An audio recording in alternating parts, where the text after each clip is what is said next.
And there we go. 3, 2, and 1. Well, Mayor Shane, welcome back to Mayor's Monday here at WSAU, WSAU.com.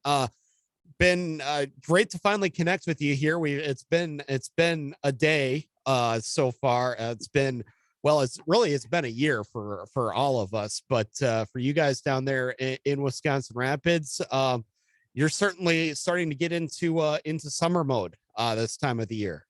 Yes, we definitely are. A lot of activity, street construction, all the warm weather activities are going forward. Yeah, indeed. And the first one that's turned out to be a pretty popular one for everybody down there in Rapids. You have over 430 properties that registered this year for Nomo May. Give us an idea of, what does it look? What's that like down there in Rapids? Besides, obviously, some lawns that right now, as we're recording this, I'm sure we're halfway through the month, appear to be a bit overgrown. Yeah, it's starting to grow finally because the weather's getting that way. But yeah, we were not anticipating quite the response for Nomo May as we've gotten, and my assistant has definitely met a lot of constituents, and so have I over the course of time, but it's definitely been busy in her office. Yeah, indeed. And I know one of the things that your assistant Emily had told me is you've actually ran out of signs, yard signs for Correct. Nomo May. So you've got a few more of those on order. Is that part of the ordinance? Do you have to have the sign displayed, or is that something that you're giving people a pass on now that the demand outweighed the supply? So we will have more signs. So they should have a sign, and it makes it easier for the code enforcement officer because there are people that aren't in favor of Nomo May and they want to mow their lawns. And so it's easy to distinguish with the people that choose to do Nomo May versus the people that are habitual not mowers. And so they need to find a way to be able to separate those out. But the sign also kind of goes along to why we are doing Nomo May. It's the education piece. And so that's part of it. But yeah, we've talked about, what the future could be, whether we just suspend the ordinance or, because it was time consuming to organize and pass out signs.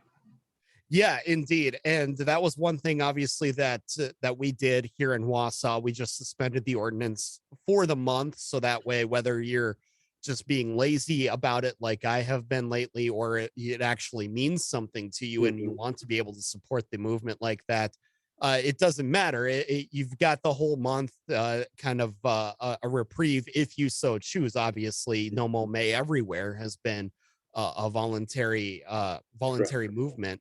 So is that something that you're considering if you do feel that this is something worth bringing back in 2023?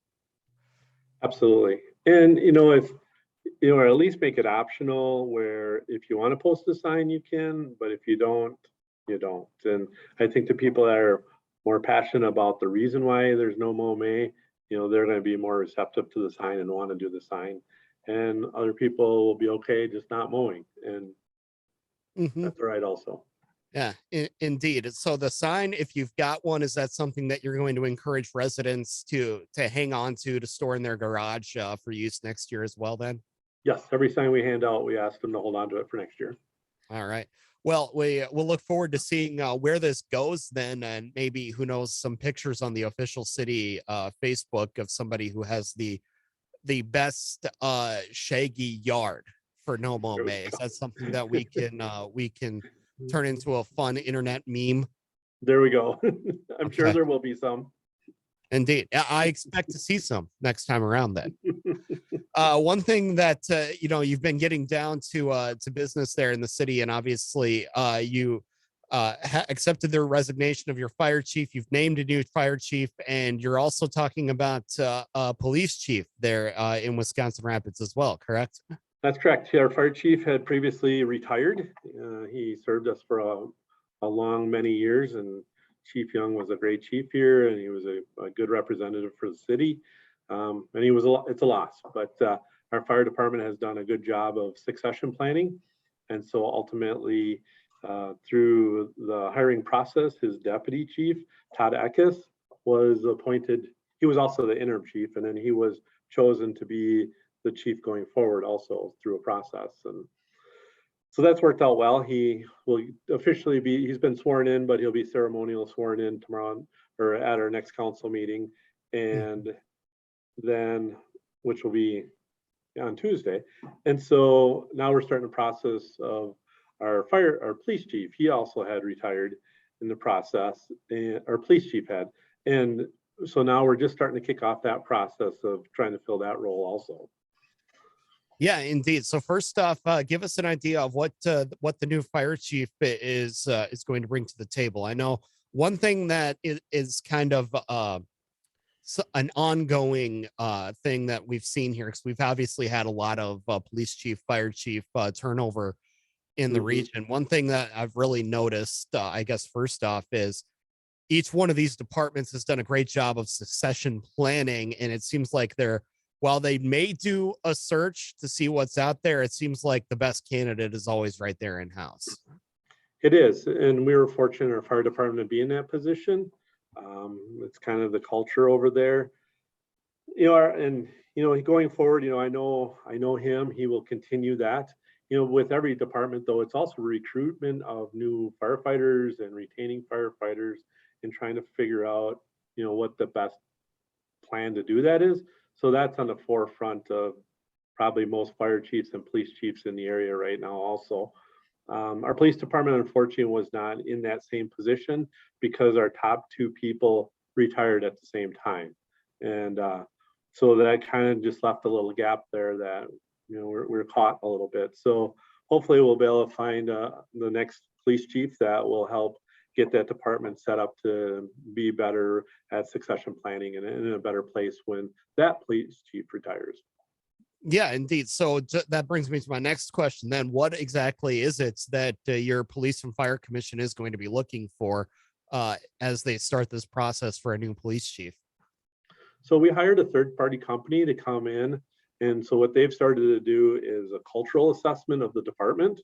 So we're trying to figure out, what's the best need for the department. Most of us, we take out a group of applications and we sort through those applications, find a qualified one, and you try to find the best chief, but necessarily that may not be the best chief for the department. So we're trying a different process here. We're doing a cultural survey of the department. Next week, we start interviews. The company's coming in, they're going to start interviewing community members, council members, PFC members, fire department or police department members, and they're trying to gauge what we're looking for. What kind of chief are we looking for in our community? And so once that process happens, then they'll start recruiting, and also they do headhunting too. So they're going to kind of work on that. It's kind of a different approach that we're going to try here, and hopefully it'll result us in a chief that will lead us for many years into the future. Yeah, indeed, because the thing that it seems the thing that you would risk in going this route is you get somebody from outside the community. They might not have the ambition to be ingrained in the community. They might not want to make Wisconsin Rapids their home. So ultimately they end up being there for a handful of years and then moving on, and suddenly you're right back where you were before. That's obviously something you might want to avoid. Is that correct? Yeah, and I don't fault them for doing that, but we seem to hire, and many departments around the state do this. We hire a chief from out of state. So if I work out of state, I retire, I collect my pension from that state. Well, then I move to Wisconsin, I start my next pension, and I work for a handful of years and I can collect the Wisconsin pension. And I think we need to find people that, I'm a big fan of promoting from within the department if possible. I'd really like to see somebody from our region become our next police chief if possible, or at least somebody from the state that's kind of going up through the ranks and not kind of at the end of their career and then we want to go somewhere else. I'd really like to find somebody that's looking for that next step to become a chief or a chief of a smaller department wanting to go on to a bigger department. Indeed. So we wish you all the best in that process. I'm sure this is something that we'll be talking about for the next few months off and on as well. Well, talking about what you got going on this month here, I know you have several mayoral proclamations that you wanted to make at the next or the upcoming city council meeting as well. Give us an idea of what those are and why those are so important for you and for the city. Yeah, so May is a popular month for proclamations. You'll see that around many communities, and this month, I think proclamations are an opportunity to highlight a certain segment of the population, whether it be, nurses, other professionals, maybe an important day. And it's just trying to get people to realize that this is going on and that it's important. Mayor Wiesen and I did an event on Monday that was the kickoff for the Hmong American Week, and so we were in Stevens Point together. We did a dual proclamation. We spoke a little bit about the kickoff for Hmong Week, and I think it's important because it helps highlight and it helps get attention to organization events and people that need to be highlighted for some reason. Hmm. Indeed. I know one of those proclamations was Mental Health Awareness Month. So can you give us an idea why you felt it was important to kind of highlight that Yeah, for May? mental illness is really becoming more of a topic now. We see it in our schools. We see it because of COVID, pandemic, and I think it's important to realize that there are people that are still struggling, and it's important to realize that there's help out there, and that we should be aware of that people are still struggling with some of these issues, and they can't control it, and that's the hard part is that people get frustrated with other people for certain reasons, whether it be an illness, and they can't help it. And so we need to work with them and try to make sure that they get the help they can receive and hopefully continue on. Yeah, indeed. And I know that's something that is been a big topic around here. I don't think that there's anybody that you meet on the street out there that hasn't been impacted by mental health in one way or another, be it Exactly. directly themselves or friends and family. And I still Absolutely. am one of those who feels that the more we can talk about it, Mhm. the better it's going to be for all of us. Yeah, and I think the proclamations help us do that, hopefully, and or at least be able to engage in another way to be able to have those conversations like we are now. Yeah, indeed, absolutely. So one more thing then before we let you go. Obviously, as we mentioned earlier, parks season is here. I know you had kind of a hiring crunch. You were making a push to get part-time seasonal help there in the city. How is it in that department? Are you still looking for help, or has the whole team been assembled? I think our aquatics facility, my understanding is that we have quite a bit of help, but we've struggled finding seasonal help at our street department and our parks department. They're I don't know. To me, if I was 18 years old looking for a summer job, that's a perfect job. It's Monday through Friday, 7 to 3. The wages aren't bad. You get your weekends and evenings off, and it's a pretty good summer gig. But it is hard to find those because it is a commitment, and sometimes people just don't want to do that. So we do struggle trying to fill those roles, but the fun roles like at the aquatic center, they seem to fill out pretty quickly. Yeah, indeed. So if there is somebody out there that is looking for that seasonal gig there, cleaning the streets and making sure that the parks stay nice and presentable, how do they get a hold of you? Contact our human resource department and go on our website. All right. Well, we appreciate the time, Mayor Shane. We'll look forward to chatting again next month. Sounds great. Thank you, Michael.